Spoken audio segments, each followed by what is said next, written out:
Hello everyone, and welcome back to the Mini-Koneko book corner.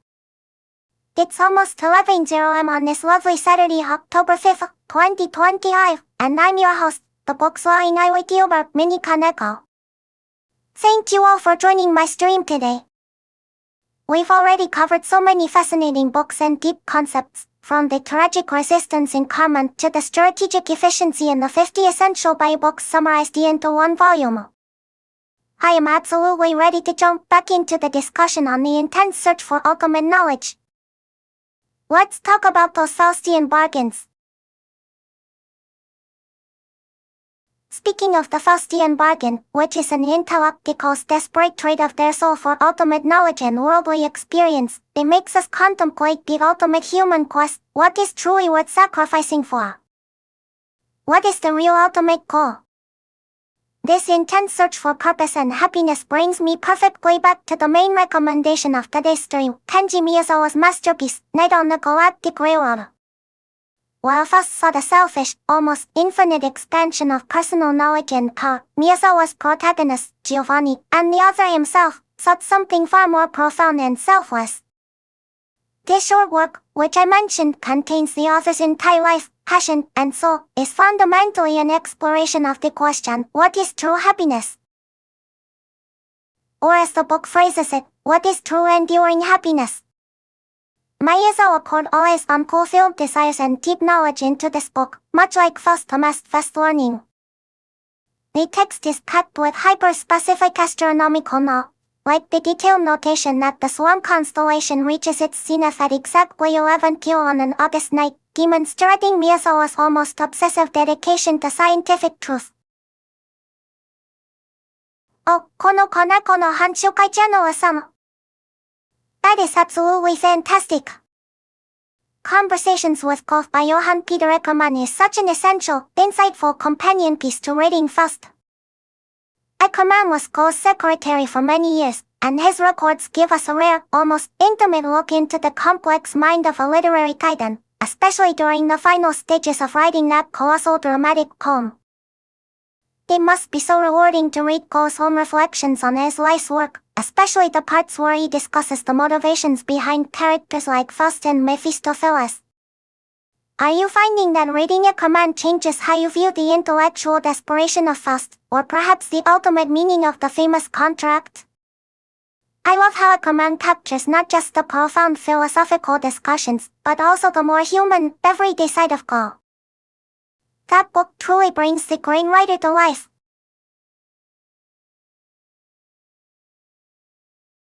Speaking of conversations with Goethe by Eckermann, it reminds me that the relationship between a great genius and their keen observer is often vital for posterity.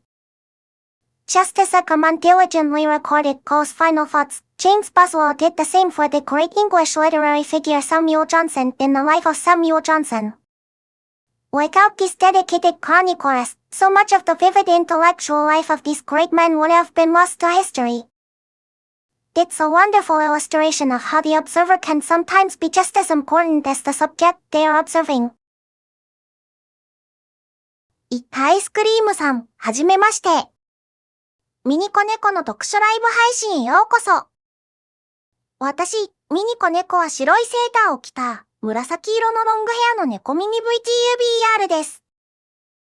主に土曜と日曜の午前11時から英語で、日曜の夜10時から日本語で配信しています。今は読書に関する雑談配信中で、ゲーテのファーストから、その記録者であるエッカーマンのゲーテとの対話の話まで、深い議論で盛り上がっていたところです。アイスクリームさんは普段、どんなジャンルの本を読まれるんですか？ぜひ教えてください。アイスクリームさん、ありがとうございます。日本語での配信、もちろん大丈夫です。私は今、辻村瑞希さんの氷のクジラについて語りたい気分なんです。この小説、主人公のイホコが他人を少し、不幸や少し、灰のようにレッテルを貼ってみてしまう話で、それが原因で人生に少し、不協和を呼び込んでしまうんです。私たちが言語化できない心の違和感を、辻村瑞希さんが見事に形にしてくれていて、読んでいて、そう、それ。手すごく腑に落ちるんですよ。アイスクリームさんは、この少し不協和って何か共感できる部分ありますか？アイスクリームさん、ありがとうございます。すげーと言っていただけると、私もテンションが上がりますね。辻村瑞希さんの作品は、本当にその人間関係の微妙なズレを描かせたら天下一品です。例えば、浅井亮さんの何者も就職活動という極限状態の中で、学生たちが互いを取り繕い、自己矛盾に陥っていく様子を描いていて、読んでいると、うわ、わかるけど痛い。ってなるんです。特に、共感できる言葉に共感している自分自身を突き放してくる構造が、もう、たまらないんですよ。アイスクリームさんは、誰かの取り繕いを見ていて、ゾクッとした経験、ありますか？アイスクリームさん、小説やショートがお好きなんですね。いいですよね。私も大好きです。特にショートは、短い中に宇宙が詰まっているようで、読んだ後の余韻がたまりません。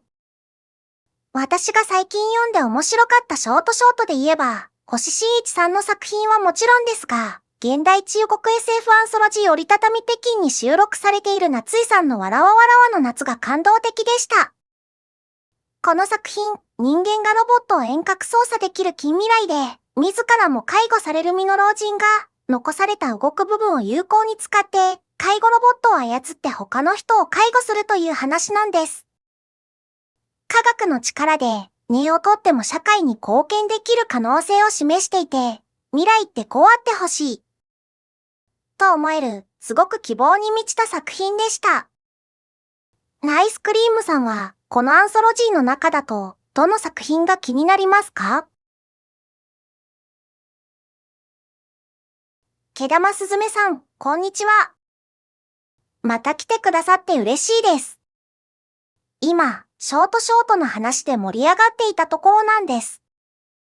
折りたたみ北京という中国 SF のアンソロジーの話をしていました。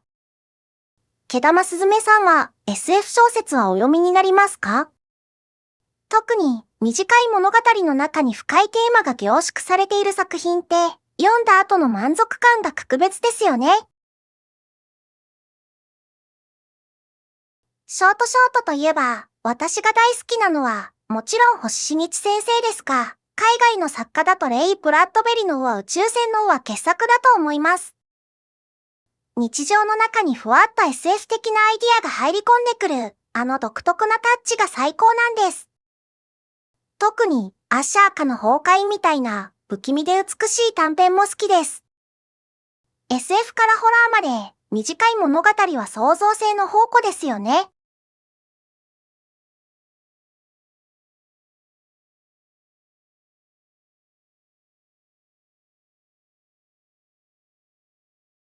Speaking of the term of short SF, its greatest appeal lies in the sheer intensity and efficiency of its ideas. Unlike SF novels that require extensive world building and character development, the short SF form, often exemplified by writers like Ray Bradbury or the works found in the Chinese SF anthology Folding Beijing, allows the author to plunge directly into a single, breathtaking concept. This format provides a concentrated burst of creativity. Everything unnecessary is stripped away, leaving only the core philosophical or scientific premise to shine.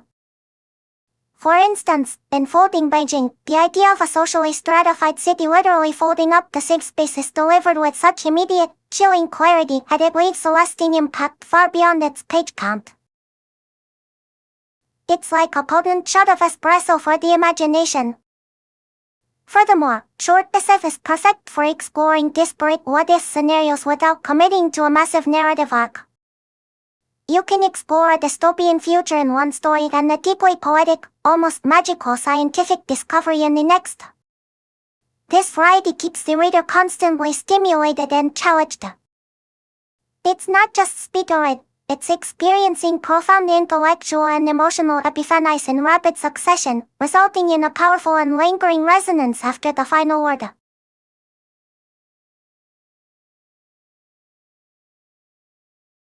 Speaking of short SF, its ultimate strength is found in its magnificent efficiency.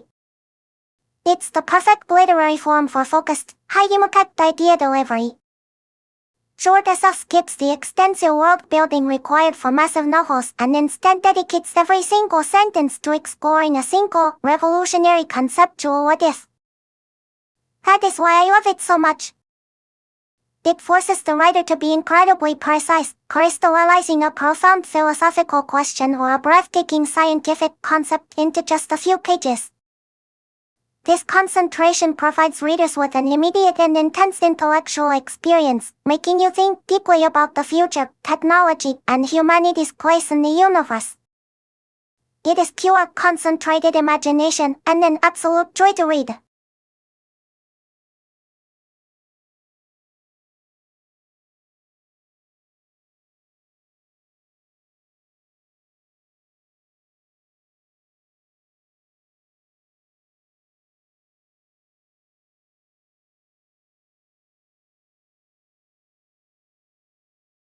Speaking of the incredible efficiency of short SF, which condenses massive concepts into a short, intense read, it truly makes you appreciate the power of focused thought.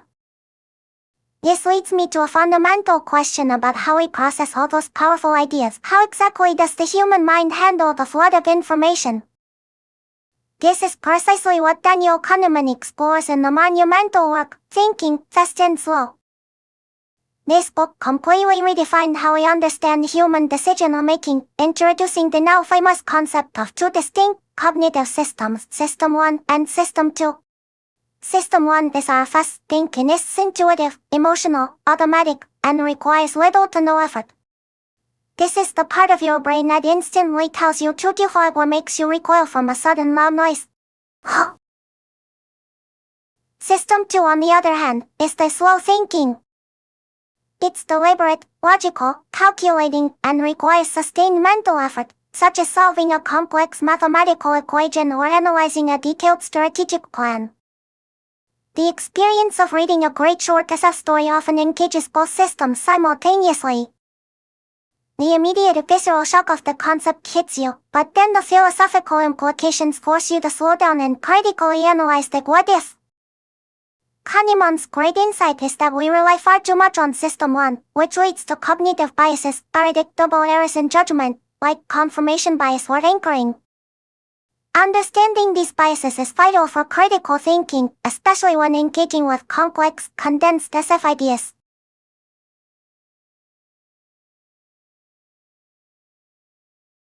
This book doesn't just explain how we think. It gives you the intellectual tools to recognize when your quick automatic thinking is leading you astray and when you need to activate that slow, effortful, but ultimately more accurate System 2. If you want to master your own mind and make better decisions, this book is non-negotiable. It is an absolute game changer.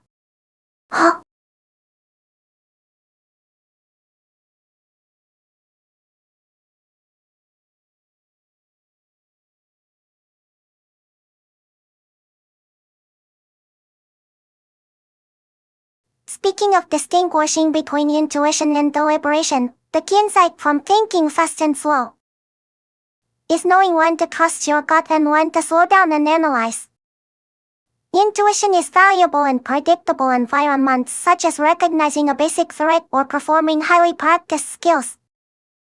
However, when facing complex, novel, or high-stakes situations, relying solely on System 1 leads to predictable cognitive errors. The effective use of both requires constant self-monitoring.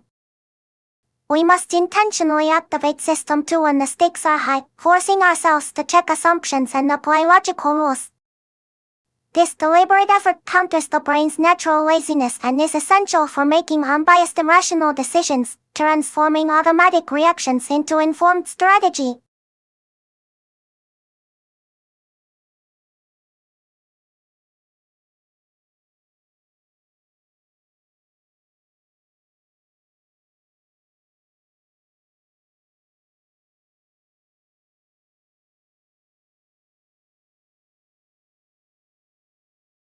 Speaking of successfully navigating the critical distinction between intuition and deliberation, it highlights that true transformative understanding often requires a process much deeper than merely adopting new habits. This cognitive challenge leads me perfectly to today's intense recommendation, Kiryu, Leading from the Future as It Emerges by Ado Sharma. You know, I must warn you, this book is highly unconventional. It's presented as a framework for leadership and change, but it feels incredibly close to deep spirituality. The core concept is based on the shape of the letter U, representing a journey from surface-level communication to deep, transformative understanding. We begin at the top left of the U, where we engage only superficially with the world or with others, much like how System 1 operates, dealing only with what is immediately apparent. In interpersonal terms, this means having only polite, non-challenging conversations. The process of moving down the U is the process of genuine sensing and connection. We move past merely stating our opinions and start truly listening, trying to understand the other person from the heart. As we descend, the mental barriers between ourselves and others dissolve. At the deepest point, the bottom of the U, the mental and emotional distinctions between us and the other person, or between us and the external world, temporarily disappear, achieving a state of pre-sensing, where we connect directly with the future potential. As we climb the other side of the U, we act from this unified mental state. Even when taking separate actions at the top of the other side, our underlying purpose and motivation remain perfectly aligned. It's a profound idea about collective consciousness. It argues that real, lasting change requires going down into that deep U to sense the future that is trying to emerge, rather than just reacting to the past.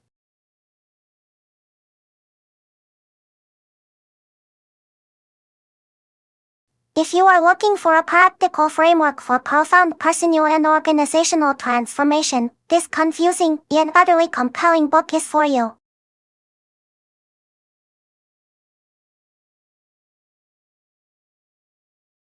Speaking of frameworks for personal and organizational transformation, the key is always to move beyond superficial fixes and tap into deeper systemic change. While Kiryu offers a deeply philosophical approach focused on presencing, other essential frameworks like the classic planned do check cycle provide a more practical, continuous improvement model. The common thread among effective transformation frameworks is the requirement for relentless self-reflection and adaptability. It means not just changing what you do, but fundamentally changing how you see, sense, and respond to the world and your organization. True transformation requires a shift in mindset, moving away from reacting to the past towards consciously creating the future.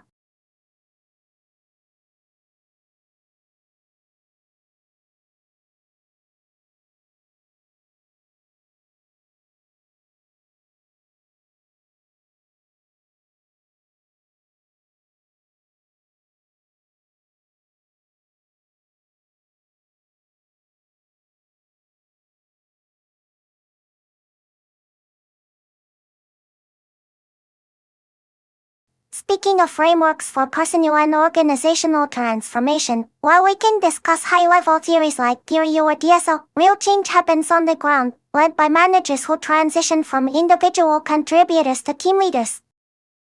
This brings me to my second linked recommendation, a book that delivers precise, actionable transformation for new leaders, the textbook for the first-time manager. I must emphasize, this book is absolutely essential reading for anyone stepping into a leadership role for the first time. Before becoming a manager, even if it's technically wrong, success often boils down to how well you perform. If you work hard and deliver your own results, you can generally get by. You are measured by your individual contribution. However, the catastrophic mistake many new managers make is carrying that "I just need to work hard myself" mindset into their new role. The truth is, the required mindset and techniques for leading yourself are almost diametrically opposed to those required for leading others. When you become a manager, your primary job is no longer individual achieve. It is enabling and maximizing the performance of your team. This requires a complete shift in perspective, moving from an internally focused mindset to an externally focused one. The textbook for the First Time Manager expertly guides the reader through this necessary transition, teaching the core skills delegation, motivation, giving effective feedback, and strategic deployment of team resources. It provides that foundational knowledge.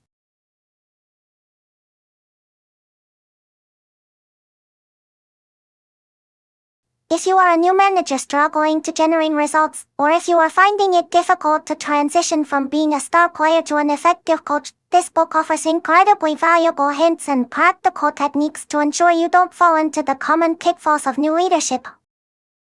It is a highly practical manual for achieving organizational change at the most critical level, the team leader.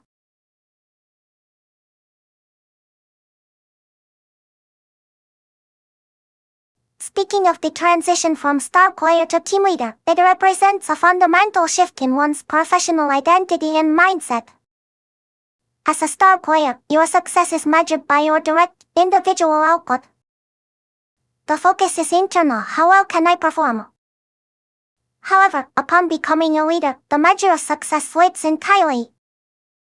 Your performance indicator becomes the overall achievement and capability of your entire team. This requires letting go of the need to be the hero who solves every problem. Instead, the focus must shift externally: how can I enable and empower others to perform excellently? This transition is less about mastering new tasks and more about mastering a new way of thinking, from focusing on doing to focusing on leading. It is difficult, but absolutely crucial for organizational health.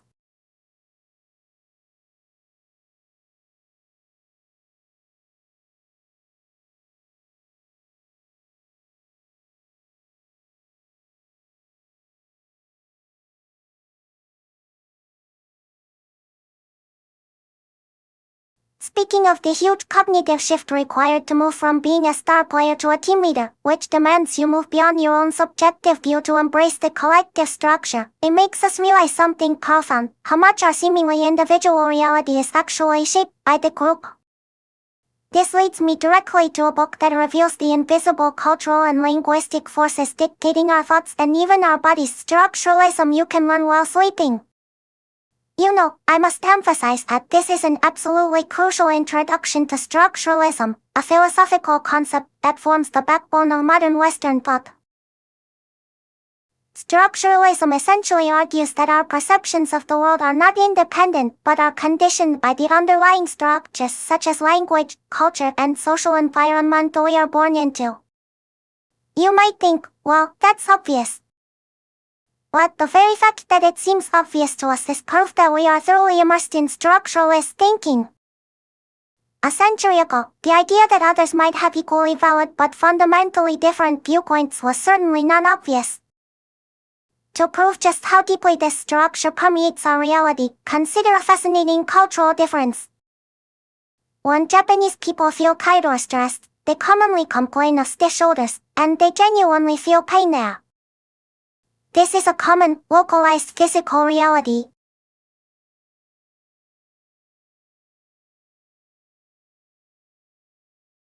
However, people in the United States, when feeling similar fatigue, often complain of back pain.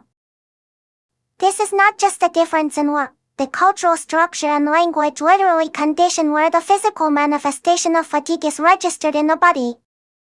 Structuralism shows us that our entire way of seeing the world, from our morals to our physical sensations, is contingent upon the systems we inhabit. This book is a spectacularly accessible guide to understanding these hidden mechanisms. If you want to grasp why people from different backgrounds perceive reality so differently, which is vital for any effective leader of diverse teams, you absolutely must read this foundational work of philosophy.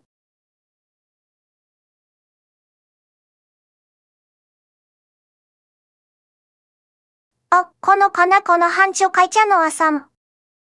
That is a curious question. You have read Lucretius de Rerum Natura. That instantly makes you an esteemed member of the highest reading society. Why is his poetry so incredibly popular, even today? First, it's the sheer audacity of his project. He took the complex, medical, and frankly terrifying atomistic philosophy of Epicurus, which denied divine interference, and wove it into over 7,400 lines of magnificent Latin poetry. Writing about physics, cosmology, and the mechanics of the senses impresses a monumental achievement. Second, it's the timelessness of his scientific insight. He posits that nothing comes to be from nothing and that everything returns to its material elements, the atoms.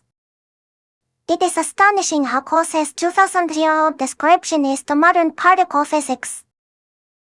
When physicists like Carlo Rovelli cite him, you know he nailed the fundamental structure of the cosmos.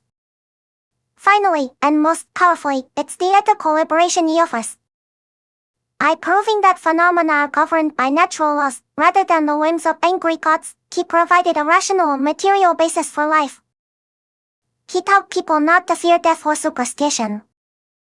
This radical message was so powerful that when the manuscript was rediscovered during the Renaissance, it became a massive catalyst, pushing the world away from divine authority toward natural physics. That is why he is law. He gave us the beautiful, elegant, and fearless truth about the material world. Talking about Lucretius' radical ideas, it reminds me of another author who dared to challenge everything, Friedrich Nietzsche. Lucretius used physics to dispel fear of the divine, and Nietzsche used philosophy to tackle the collapse of traditional morality and thus spoke Zarathustra. Both men faced an existential void, one discovered by science, the other by philosophy, and both sought to provide a framework for living a meaningful life without relying on external gods.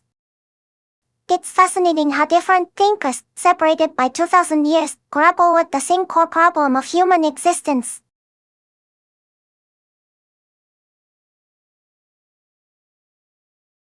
Speaking of none, in the philosophical context, it immediately recalls Lucretius' absolutely fundamental principle: nothing comes to be from nothing. This statement, appearing early in De Rerum Natura, is far more than just a passing thought. It is the cornerstone upon which his entire atomic materialistic universe is built. For Lucretius, understanding what nothing means is critical to understanding everything. At the time, many believed that gods could arbitrarily create things out of the void. Lucretius dramatically argued against this, asserting that if things could pop into existence from none, then all things could potentially rise from anything, making the world chaotic and unpredictable. His assertion that there is no true nothing, that matter is eternal and only rearranges itself, established a cosmos governed by consistent, predictable natural laws. This principle not only banished the fear of capricious gods but also provided the logical foundation for concepts we now accept as scientific law, such as the conservation of matter. Therefore, none in Lucretian philosophy is not an emptiness to be feared, it is the very evidence of the enduring, unbreakable reality of the material world. It guarantees the stability of the universe. It's a profound thought that continues to underpin our scientific understanding, proving how deep the roots of his ancient poetry truly run.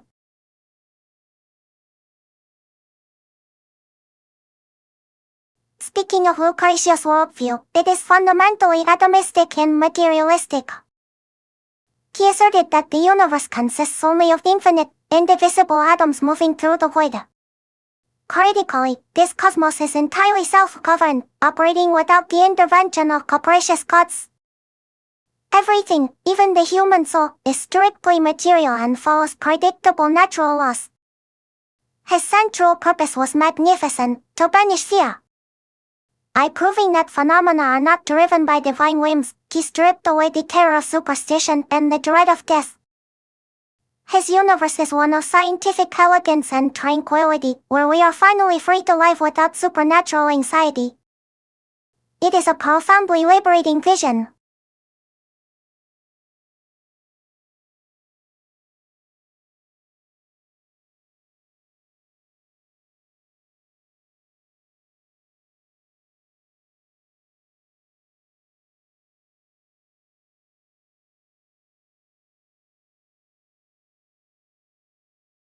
Speaking of the huge cognitive shift required to move from being a star player to a team leader, which demands you move beyond your own subjective view to embrace the collective structure, it makes us realize something profound: how much our seemingly individual reality is actually shaped by the group.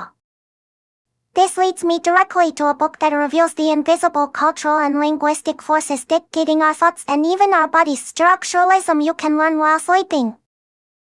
You know, I must emphasize that this is an absolutely crucial introduction to structuralism, a philosophical concept that forms the backbone of modern Western thought. Structuralism essentially argues that our perceptions of the world are not independent but are conditioned by the underlying structures such as language, culture, and social environment we are born into. You might think, well, that's obvious. But the very fact that it seems obvious to us is proof that we are thoroughly immersed in structuralist thinking. A century ago, the idea that others might have equally valid but fundamentally different viewpoints was certainly not obvious. To prove just how deeply this structure permeates our reality, consider a fascinating cultural difference. When Japanese people feel tired or stressed, they commonly complain of stiff shoulders, and they genuinely feel pain there. This is a common, localized physical reality.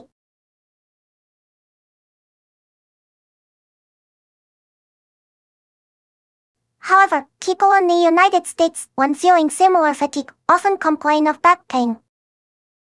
This is not just a difference in word. The cultural structure and language literally condition where the physical manifestation of fatigue is registered in the body.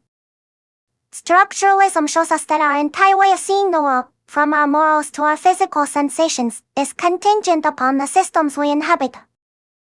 This book is a spectacularly accessible guide to understanding these hidden mechanisms.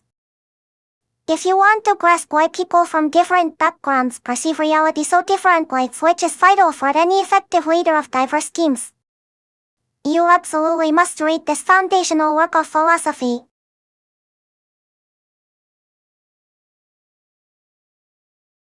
Speaking of language and physical sensation, it's a concept brilliantly illuminated by structuralism. We tend to think that physical pain or fatigue is purely biological, but the location and interpretation of those sensations are heavily influenced by cultural and linguistic structures. For example, the difference between the Japanese focus on stiff shoulders for stress and the American focus on back pain for fatigue is more than just semantics. It shows how language molds our literal physical awareness. Language doesn't just describe reality, it actively dictates where emotional and physical discomfort manifests in the body.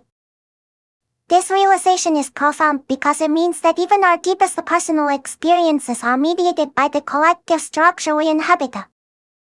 It completely changes how you view pain.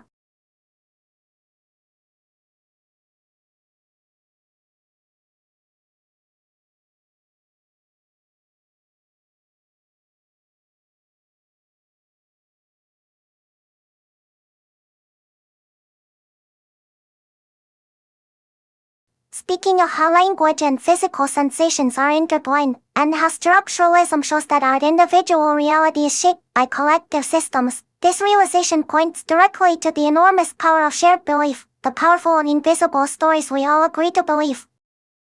This is precisely the exhilarating and terrifying core of Yuval Noah Harari's monumental work, Sapiens: A Brief History of Humankind.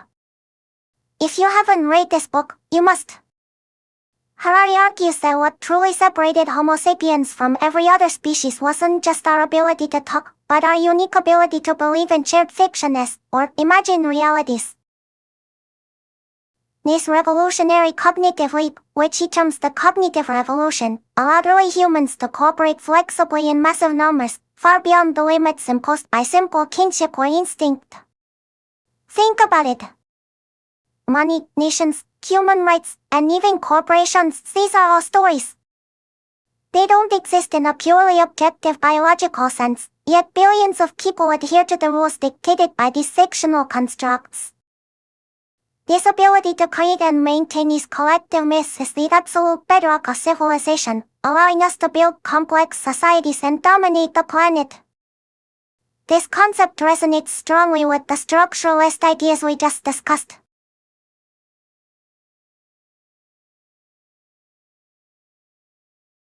Just as language structures our perception of pain, these grand narratives structure our social behavior, our economies, and our politics.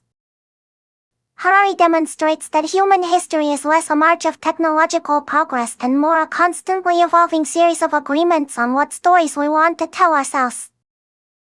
It is a truly mind-blowing read, forcing you to question every institution and every belief system you hold dear. I laying bare the fictional underpinnings of our world, Sapiens provides the ultimate framework for understanding modern society and the powerful, invisible forces that dictate our collective reality. You will never look at a banknote or a national flag the same way again.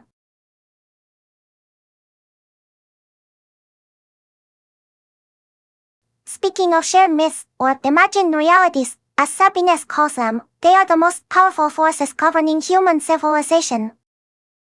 These are the stories, like money, nations, laws, and religious doctrines that we collectively agree to believe, even though they have no objective physical existence. The genius of Homo sapiens is not individual intelligence, but our unique capacity to cooperate flexibly in massive groups based on these fictions. This communal belief allows millions of strangers to coordinate their actions, whether by trading paper money or fighting for a national flag. Shared myths are the invisible glue of society.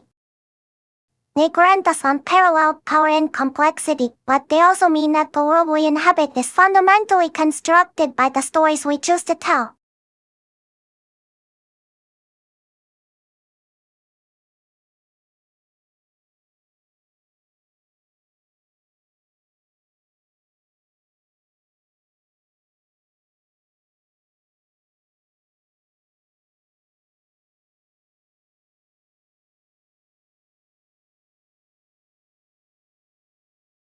Speaking of shared myths and imagined realities, the very fictional constructs that organize our society, as Sapiens teaches us, we see the incredible power that stories hold. And what is literature, if not the most beautiful and potent form of imagined reality? It is precisely this transformative power of narrative that leads me back to a magnificent work of theater adapted into a stunning film, George Bernard Shaw's play, Pygmalion, which became the classic movie My Fair Lady. Oh, このKonekoの繁殖会じゃのawesome. That is a wonderful observation. The answer is a resounding yes. It is truly incredible how similar core fairy tales, myths, and archetypes are found across continents and cultures. Think of the self-sacrifice found in Anderson's The Little Mermaid or even Oscar Wilde's The Nightingale and the Rose. These stories tap into universal human themes of love, tragedy, and transformation.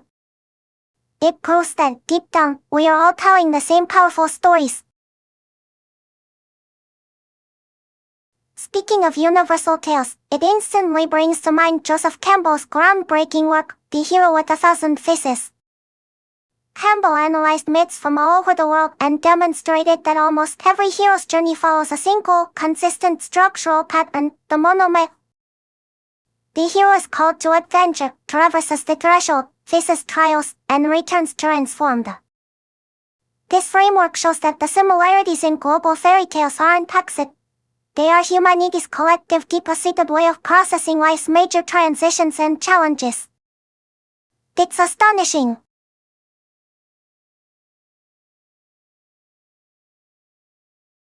Speaking of the hero's journey in modern cinema, this is where Joseph Campbell's concept truly proves its power. Modern Hollywood film structure is absolutely saturated with the monomyth framework. Almost every major blockbuster, from Star Wars to Marvel films, intentionally or unintentionally adheres to Campbell's essential steps: the call to adventure, meeting the mentor, crossing the threshold, facing the ordeal, and the return with the elixir. Why is this structure so prevalent? Because it taps into the deep, collective human unconscious. It is more than just a writing temp. It is the fundamental shape of psychological growth that we recognize in ourselves. This is why famous old stories, like those in Anderson's fairy tales, are often successfully adapted for film.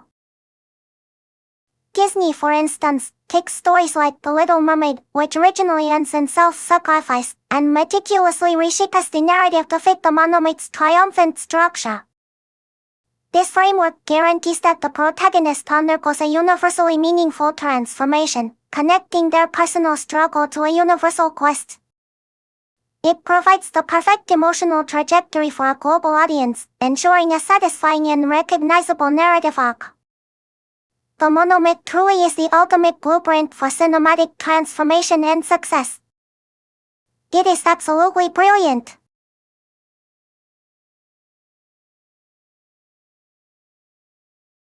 Speaking of Disney and the hero's journey, they are inextricably linked. Disney often uses the monomyth as a core template, especially in their animated classics and modern blockbusters. Think of Moana or The Lion King. The protagonist receives a call, often resists it, finds a mentor, and then crosses a critical threshold into the unknown world to face trials and achieve transformation. Even when adapting complex fairy tales, Disney meticulously ensures the narrative provides that recognizable, psychologically resonant arc of triumphant return. This adherence to the monomyth is a huge reason for their global success, as it resonates with universal human narratives of growth. It's a masterful application of Campbell's theory.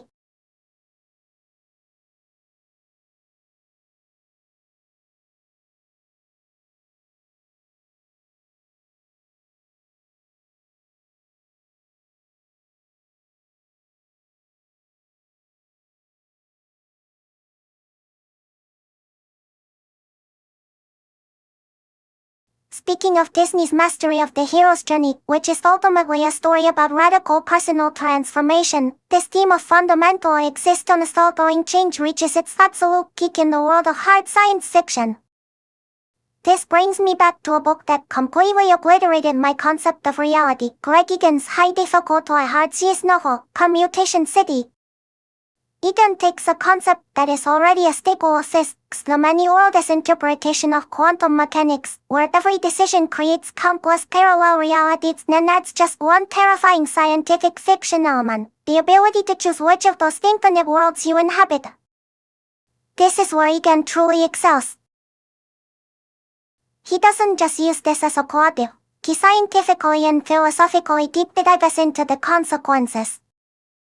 The core conflict arises because the protagonist, Nick, recognizes that when his consciousness diffuses across multiple worlds, his sense of self vanishes if he allows himself to collapse back into a single world. Naturally, he and all diffuse consciousnesses select worlds where they can continue to exist undiffused. This concept alone is profound, but Egan pushes it further. We see the dramatic, ethical conclusion where diffused humanity collectively chooses a world where Nick fails to stop the deadly amoeba infection, ensuring their own survival even if it means sacrificing the reality where Nick succeeded.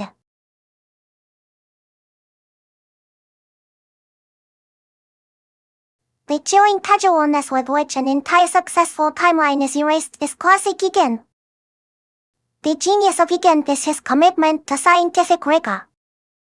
He convinces us of these truly bizarre concepts, like the alien called Laura being a hyperspatial life form that is actually a future form of diffused humanity through sheer relentless scientific logic. Commutation City forces us to confront the deepest questions of identity, consciousness, and reality itself, proving that the most profound transformations might not be mythological, but cosmological. It is a relentless, brilliant read for anyone who loves physics and philosophy.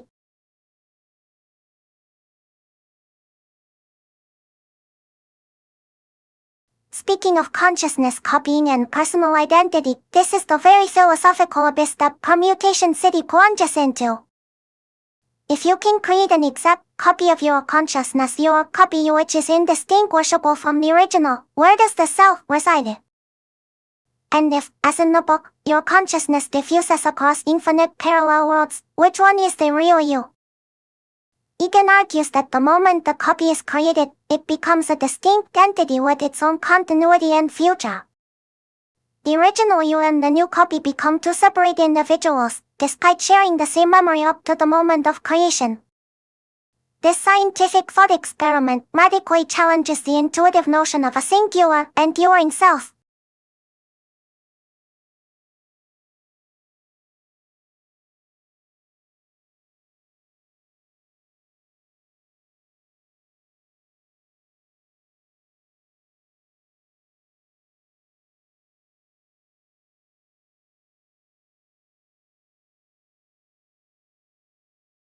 Speaking of consciousness copying and the philosophical nightmare of defining the real self, which is a problem created by science, we must turn to the ultimate, unavoidable existential challenge to personal identity: death.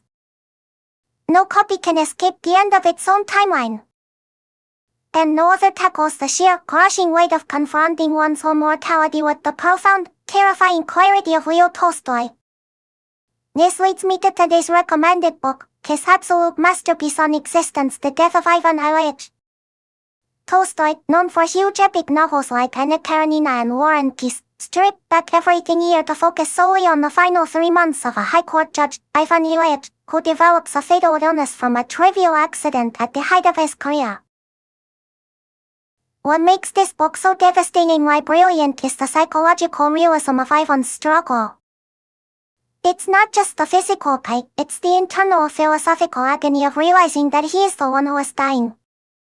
He tries to comfort himself with standard logic: Caius is a man, men are mortal, therefore Caius is mortal. But then he screams internally, I am not Caius. Caius did not play ball as a child. He was not hugged by my mother. He did not love my wife. Therefore, I must be an exception. That hit me so hard. That primal refusal to accept that the unique continuity of my life must end just because humans generally die. It forces you to ask, what was the meaning of my life, if it ends identically to every other life? Tolstoy captures that unique, isolating terror perfectly.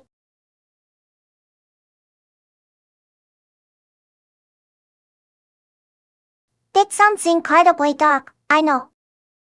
But that's the thing, Tolstoy doesn't leave you in the darkness. The novel's ending is actually incredibly redemptive and offers a profound sense of spiritual peace. If you want to confront the reality of life's final chapter and find deep, emotional meaning in it, you absolutely must read The Death of Ivan Ilyich. It is a defining piece of literature.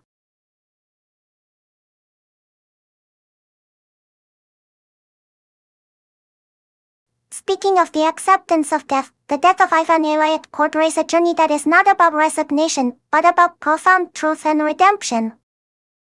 Initially, Ivan fiercely resists his mortality, consumed by the injustice of his unique life ending. True acceptance only comes when he stops fighting and, more importantly, stops clinging to the false and superficial life he had built, a life defined by social status and material possessions. He realizes his life was not the real thing. The moment of grace and peace arrives when he acknowledges the wasted past and feels genuine compassion for his family. Acceptance, in Tolstoy's view, is not a sudden calm, but a difficult, agonizing process that leads to a final, authentic connection to compassion and truth. It's utterly moving.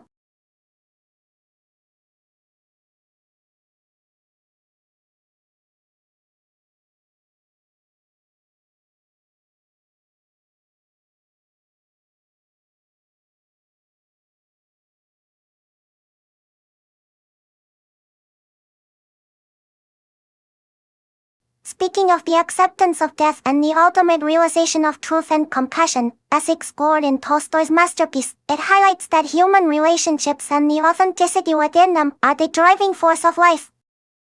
This focus on how we define and interact with others is eternally fascinating. This theme of navigating complex human relations, the ideal versus the reality, brings me back to the foundational work of Japanese classical literature, The Tale of Genealogy, specifically Chapter 2, The Broom Tree. If you've only read the first chapter, you might think it's just a romantic courtly tale, but Katie is actually quite different. The entire first half is dedicated to what is famously called the rainy night discussion, or Amayo no Shina Sodomi. This is where young noblemen, including the dazzling Hikaru Genealogy, sit around gossiping and debating the qualities of the ideal woman. It's essentially the Hyaneri equivalent of a late-night dorm room chat about dating, but filtered through the elegant, sharp pen of Murasaki Shikibo. What struck me most forcefully when reading this discussion was the first major point: the definition of the good woman has barely changed in over 1,000 years. The men argue against women who are too beautiful, against women who are too clever, and against women who are too meek. Ultimately, they conclude that the ideal is the COO, a moderate middle way. Not too much, not too little. I feel that this fixation on moderation, not just in women but in all aspects of life, reveals a deep, universal truth about human ideals. It's not just an ancient Japanese stamp, it seems to be a fundamental human desire for stability. But the second point is far more entertaining, the incredible power of waka as a weapon. The chapter is full of poetry battles where men and women use meticulously crafted poems to launch devastating insults or clever rebuttals. The famous example is the woman who brilliantly turns a man's harsh, criticizing poem about her having eaten garlic into an even sharper insult about his inconsistent visits. She uses the pun between hero and hero to devastating effect.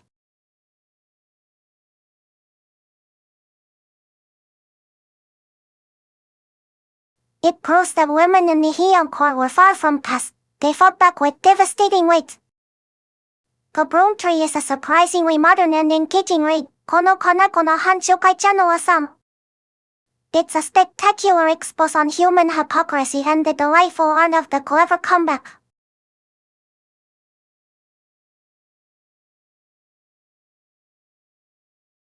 Oh.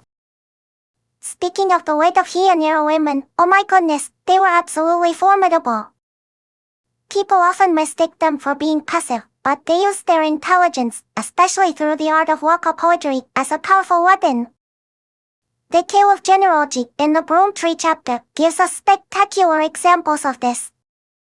They couldn't fight with swords, so they fought with words, specifically with carefully constructed puns and devastating rhetorical flair.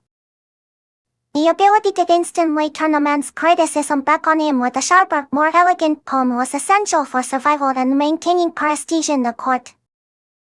Their weight was a testament to their deep education and formidable intellectual power. It's inspiring.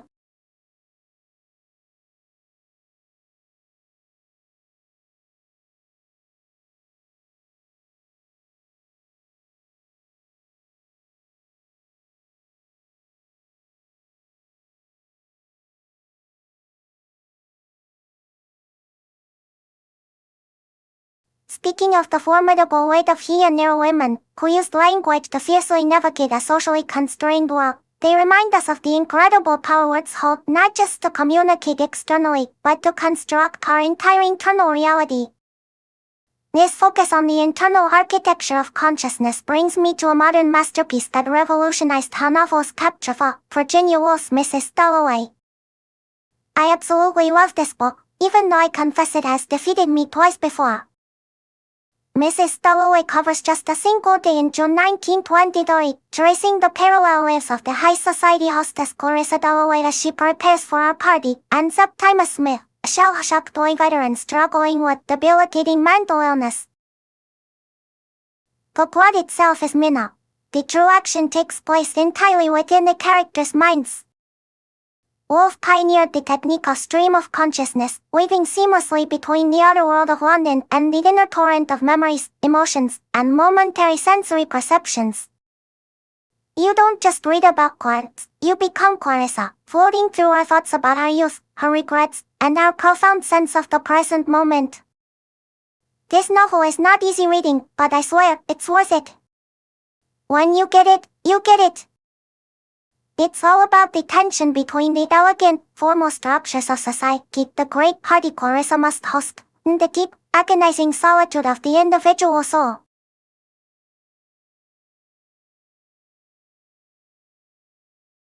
The novel forces us to confront how fragile our self-identity is, built up moment by fleeting sensations.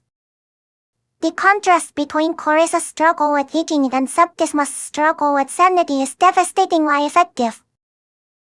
It captures the essence of life's passing moments better than almost any other novel.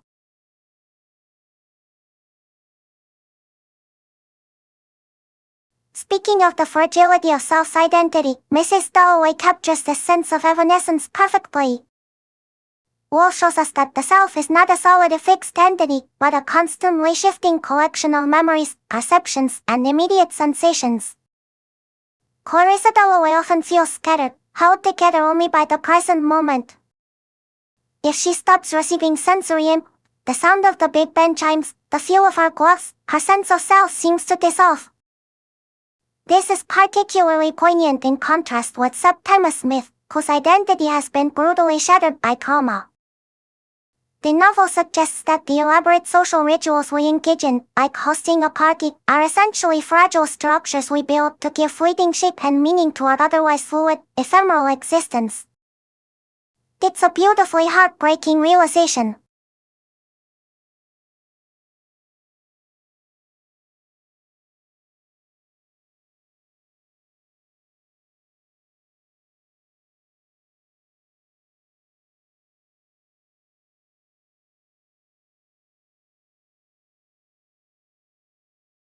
Speaking of the fragility of self-identity, which Virginia Woolf explores through the internal flow of consciousness, what happens when someone tries to stop that flow altogether and permanently fix their identity?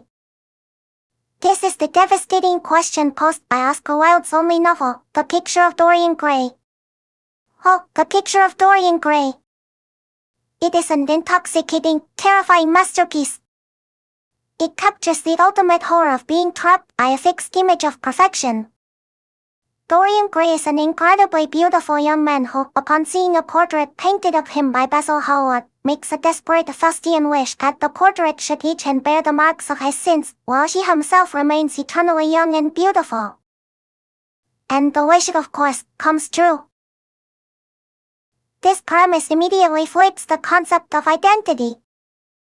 Dorian effectively externalizes his soul, fixing his outward appearance, the thing society values most, while allowing his true self to become a hidden, corrupted monster reflected only in the canvas.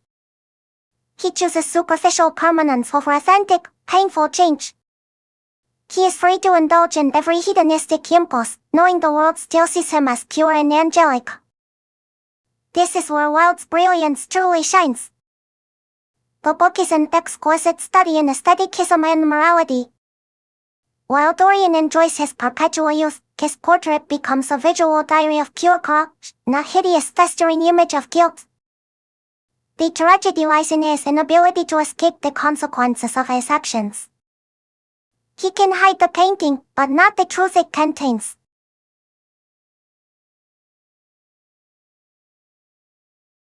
This fixed external perfection ultimately leads to the complete moral and psychological destruction of his internal self. It proves that the true self must be fluid and capable of change and repentance. The moment Dorian attempts to destroy the only true record of his soul, the portrait is an intensely dramatic and unforgettable moment. I tell you, it is a novel that is as beautiful and dangerous as its titular character. You absolutely must read it.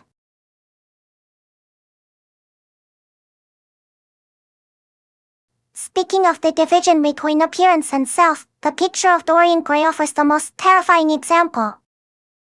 Dorian's terrible bargain creates an unbridgeable chasm between what the world sees to know flawless beauty and the monstrous reality lurking beneath the surface, captured by the painting. Society judges us almost entirely by our external appearance, allowing Dorian to live his life of sin without consequence in the eyes of others. However, this separation means his true self never has to face reality or change. The novel powerfully argues that when the external and internal selves are divorced, the internal inevitably festers and corrupts. True identity requires the unity of appearance and action, allowing for growth and repentance. It is profoundly disturbing.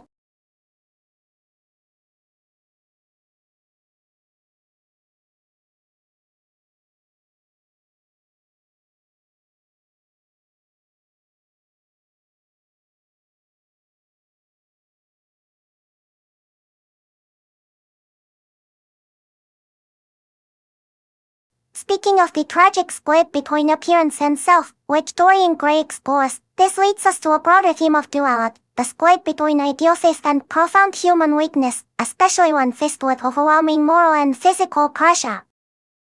This is the agonizing central conflict of Shusaku Endo's brilliant and profoundly sad novel Silence. I absolutely adore this book because it completely dismantles the heroic narrative of martyrdom. The story follows Portuguese priest Sebastião Rodrigues, who travels secretly to Japan in the 17th century to support the persecuted Christians, or Kirishikan. Rodrigues arrives viewing himself as the strong shepherd, the heroic figure, ready to suffer a glorious martyrdom. He contrasts himself sharply with the wretched, pathetic figure of Kai Jiao, who repeatedly apostatizes and betrays him, yet always returns seeking forgiveness. Rodrigues initially struggles to love Kai Jiao, prioritizing the beautiful ideal of the strong, martyred faithful. He thinks, why can't he just be strong? But Bendo makes us realize that Kechigori's repeating weakness, his endless cycle of falling and seeking forgiveness, might be a more authentic, and certainly more common, path of faith than Rodrigues' idealized strength. The novel reaches its devastating climax when Rodrigues is forced to watch his followers tortured until he accepts the ultimate betrayal of his faith, apostasy. He must step on the Efumise to save the others.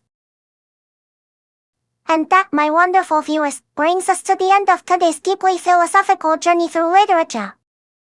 We traverse consciousness, mortality, the power of words, and the agonizing question of faith and betrayal in silence. Thank you so much for joining me for this live reading stream. It was so much fun discussing everything from Disney and the hero's journey to the hard science of permutation city, the devastating clarity of the death of Ivan Ilyich, the weight of the tale of General G, the stream of consciousness in Mrs. Stowaway, the beautiful terror of the picture of Dorian Gray, and finally, the profound pain of silence. My stream is now wrapping up. Remember, I'll be back on Saturday at 11 am for my English stream, and then again on Sunday at 11 am for another English stream, followed by my Japanese YouTube live on Sunday at 10 p.m. Until next time, keep reading and keep questioning everything. Bye bye.